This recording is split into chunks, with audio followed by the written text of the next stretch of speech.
Account by Mr. KESARI NANALAL DIKSHIT.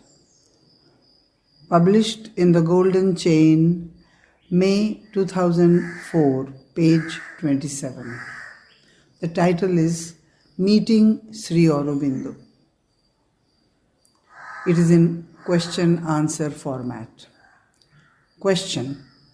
Dikshit Bhai, in which year did you come here first? And how did you come in contact with Sri Aurobindo and the mother?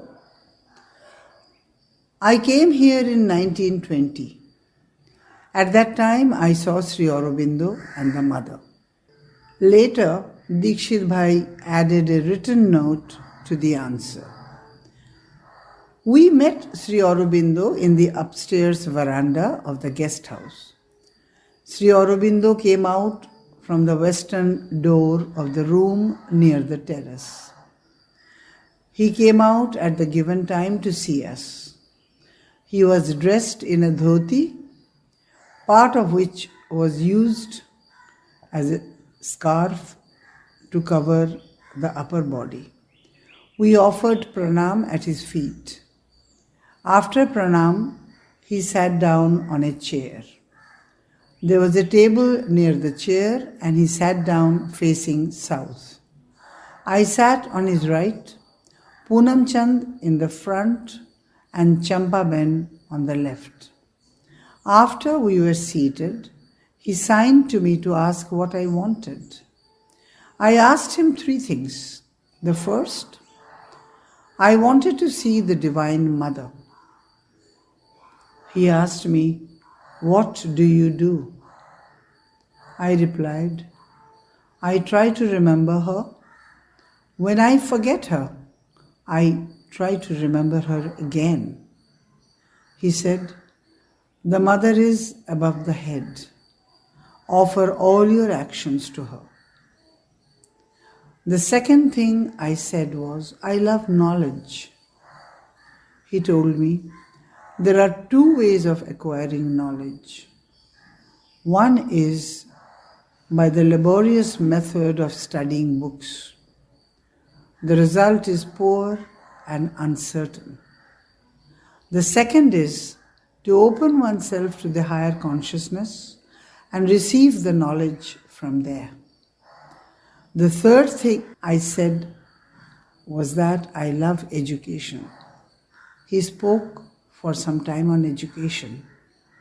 What he said was pleasant and agreeable, and I was lost in the joy of listening. Later, I remembered the substance of what he said and made some notes covering about 16 points. They were shown to Sri Aurobindo. Sri Aurobindo showed them to the mother. Both approved of them. Account by Sri M.P. Pandit. Published in Selected Works of M.P. Pandit, Volume 1, edited by Rand Hicks, published by Integral Knowledge Center, U.S.A, 1993, page 11. The title is My First Contact. My first contact with Sri Aurobindo took place in a strange way. I was 13. One afternoon, I was idly browsing among books in the office-cum-library of my brother, who was an advocate. The dusty bookshelves were full of old leather-bound volumes of All India law reports. Among them was a big green book which excited my curiosity. I pulled it out and found it was entitled Alipur Bomb Case. I opened it and my eyes fell on a photograph with the words Aravinda Ghosh beneath. The name acted on me like a mantra, and I found myself repeating it with obvious delight. It was something sweet and melodious. Later, I spoke to my brother of this experience. He wrote about it to my mentor, Sri Kapali Shastri, who told me that the meaning of my finding the photograph in the book would become evident as I grew up. And it did. For soon my childhood impulses towards God grew into a hunger, and I devoured the gospel of Sri Ramakrishna, the works of Swami Vivekananda, and so on. I asked Sri Kapali Shastri whether I could go to Pondicherry and join him there. He was definite that I should continue my education and prepare myself for the quest in the meanwhile. By that time, the Basis of Yoga by Sri Aurobindo had been published. It was a beautiful bound volume costing 3 rupees, and it became my companion. Within a couple of years, in 1937, I had my first darshan of Sri Aurobindo on August 15. It was overwhelming, and I felt the only thing comparable to him was the Himalayas. I still remember the slight smile on his face, molded of compassion. Account by JHUMUR Bhattacharya, published in The Golden Path, interviews with disciples of Sri Aurobindo and the Mother from the Sri Aurobindo Ashram and Auroville by Anie Nunnally, published by East West Cultural Center, California, 2004, pages 147-148. The question: can you speak to me about your impressions of Sri Aurobindo? What do you remember? Sri Aurobindo was a magnificent sight. He was gold-colored and looked the embodiment of majesty and grandeur. We saw the Mother every day, but only saw Sri Aurobindo 4 times each year. I never saw him stand up, but his grandeur seemed to me, at so young an age, to be a combination of all kings of the world in one form. I always tried to get a good look at him before standing before him for darshan. I just immediately knew from within that he was the Absolute in human form. There was no talking, no words, only the offering of garlands to him. Account by Sahana, taken from At the Feet of the Mother and Sri Aurobindo by Sahana, translated from the original Bengali by Nirodbaran, published by Sri Aurobindo Ashram Publication Department, 1985, pages 6 and 7. The library house was the name given to the building in front of the main gate. I saw Nirodbaran living in the room which Sri Aurobindo had once occupied. The Mother's room on the north was now Champaklal's. Since then, we have been seeing Champaklal as the most devoted servant of the Mother and Sri Aurobindo.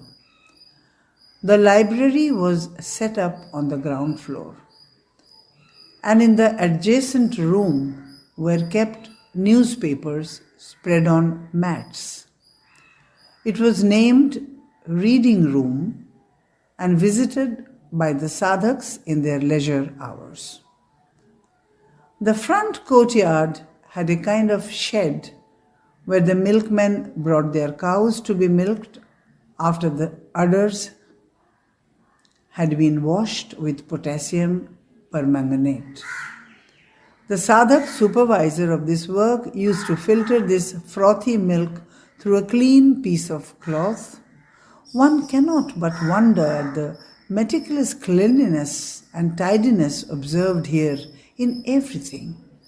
The sadhak was named Dara by Sri Aurobindo. The affluent Musalman family of Hyderabad to which he belonged had settled here a few months before me. There were 3 brothers, 2 sisters, and their stepmother. They were very handsome people. At the end of the large courtyard of the library house was another house called by the mother Rosary House. You crossed a small yard to enter this house, and on its left side was a thatched cottage, the ashram kitchen. The maidservants did the cooking and the sadhaks served the dishes. The sadhikas took up the cooking job a year or 2 after my arrival, and I used to cook twice a week. The entire cooking work had to be done by oneself. No servants were available to help us. As I was a little liberal in the use of oil and ghee, Sri Aurobindo once jokingly said, if Sahana were to cook, the ashram would turn insolvent in 3 months. The sadhak who had the sole charge of the cooking and the dining room was named Dyuman by Sri Aurobindo, his former name having been Chunibhai. The marketing and other supplies were in his hand. He lived on the top floor of the Rosary House, from where began the building which lodged the Mother and Sri Aurobindo. I had my first darshan in this house, and all the darshans were given in the same room where the Mother and Sri Aurobindo used to take their seat side by side. It would be futile to describe to a layman what darshan was, what the two gave, and what we received. The last joint darshan was on the 24th November 1950. Account by Mr. G. MONOD-HERZEN, taken from a talk to the students of SAICE, Mother India, August 1972, pages 496-97. The title is A Feeling of Certitude of Stability. To begin with, how did I meet Sri Aurobindo? There are several ways to meet a person. It can be as I am meeting you now, personally, or else one can meet a person through his works. Well, it so happened that I met Sri Aurobindo without realizing how. One day in Paris, a very good lady friend who was interested in India and who had been there, and knowing I was also interested, spoke to me of a young Indian who had just arrived in Paris to study science. Would I like to introduce him to people and allow him to work with me at the university? Naturally, I said yes. He was a charming young man, born not far from Madras, whose name was Ramaya Naidu. We gave our physics examinations together at the Sorbonne at the same time. He was actually from Pondicherry. He invited me to his house and there introduced me to a big, magnificent man named Paul Richard, whose wife, I was told, had remained in Pondicherry and would stay there for the rest of her life.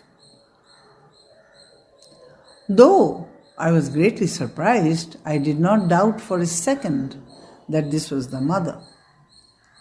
Some time later, the lady who had introduced Ramaya to me said, "You know that a journal was brought out in Pondicherry in French called Arya?"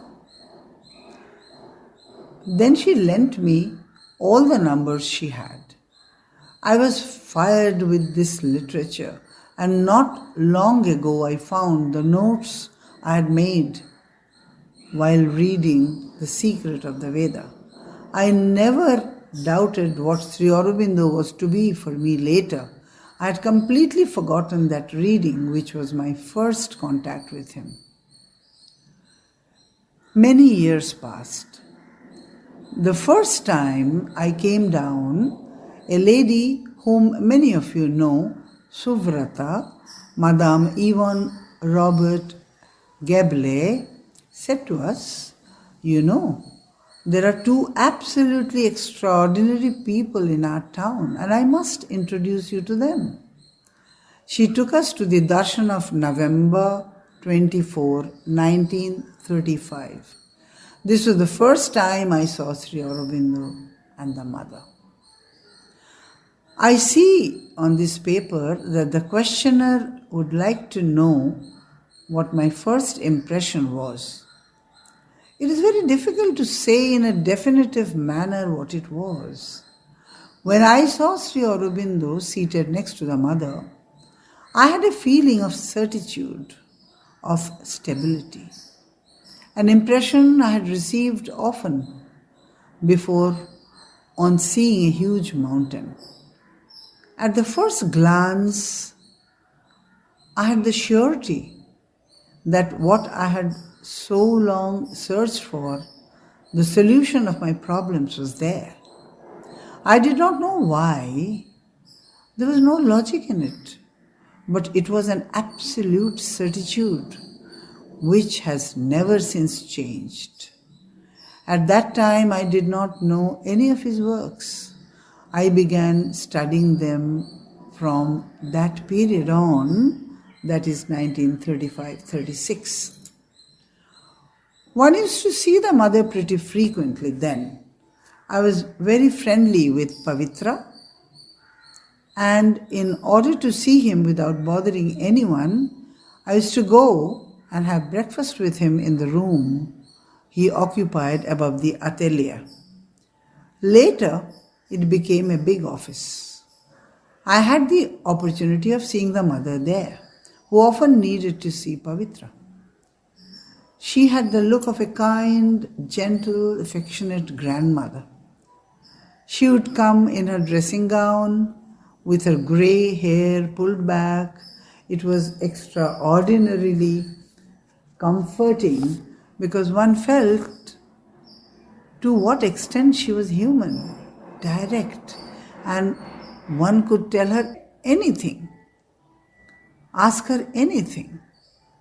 Naturally, one avoided questioning her at that moment, but in other interviews, I was able to ask for explanations on Sri Aurobindo's works that I was then getting acquainted with.